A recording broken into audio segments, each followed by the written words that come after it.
రాశి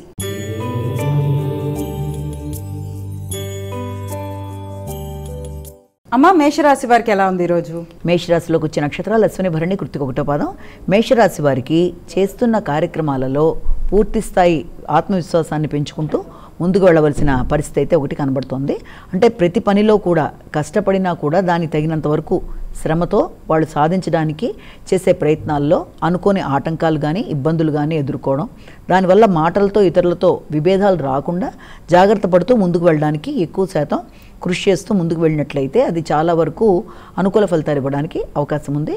ముఖ్యంగా బంధువర్గంతో కానీ లేకపోతే నైపుణ్యాలు పెంచుకునే విషయంలో కానీ మొదలైన వాటిల్లో తగిన విధంగా జాగ్రత్తలు తీసుకుంటూ ముందుకు వెళ్ళాలి. వృషభ రాశి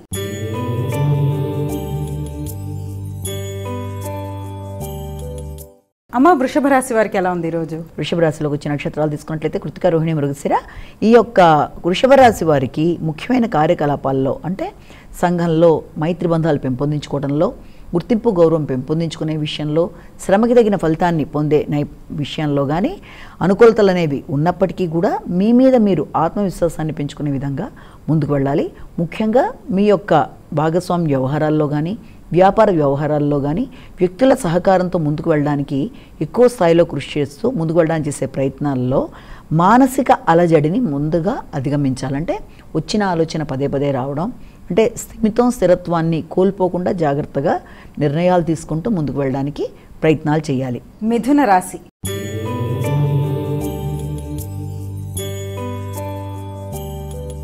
అమ్మ మిథున రాశి వారికి ఎలా ఉంది ఈరోజు? మృగశిర, ఆరుద్ర, పునర్వసు. ఈ మిథున రాశి వాళ్ళ విషయంలో ముఖ్యంగా శత్రు రోగ రుణాలు జయించే విధంగా మీరు ప్రయత్నాలు చేయాలి. రోగ నిరోధక శక్తిని పెంపొందించుకోవాలి. ఆర్థికపరమైన విషయాలలో వ్యక్తులతో మాట రాకుండా తగిన విధంగా జాగ్రత్త పడుతూ సమయానికి ధనం అందే విధానంలో కొంత టైం పట్టేట్టుగా ఉండే అవకాశాలు కూడా ఉన్నాయి కనుక సమయానికి ధనం రావడంలో ఇబ్బందులు ఉన్నప్పటికీ దాన్ని అధిగమించే విధంగా జాగ్రత్త తీసుకోవాలి. ఇతరులకు గౌరవం ఇచ్చి గౌరవాన్ని పెంపొందించుకోవాలి. తక్కువ మాట్లాడాలి, ఎక్కువగా కృషి చేస్తూ ముందుకు వెళ్ళాలి. అదేవిధంగా ముఖ్యమైన కార్యకలాపాల్లో అంటే గృహానికి సంబంధించిన విషయంలో కానీ తల్లితో మీరు చర్చలు జరిపేటప్పుడు కానీ చాలా చక్కగా చేసుకుంటూ ముందుకు వెళ్ళినట్లయితే ఫలితాలు అనుకూలంగా ఉంటాయి.